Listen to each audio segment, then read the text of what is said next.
મન માતાના એક વાત એ જાય આજ એ પાછા મેં પછીને વિડીયા જોઈ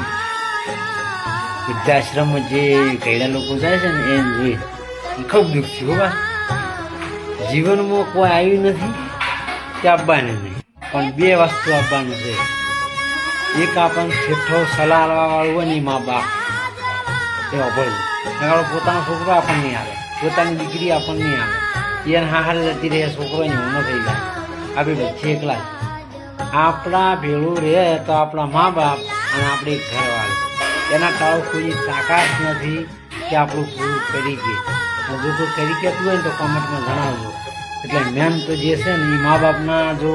સારું આપણે કાર્ય કરશે તો આપણી ઘરવાળી આપણું સારું કરશે તો બાકી હું માનતો નહીં કે આપણું કોઈ થયું નહીં અને થવાનું નહીં થાય તો મા બાપ અને ઘરવાળી બાકી નહીં થાય. જય માતા.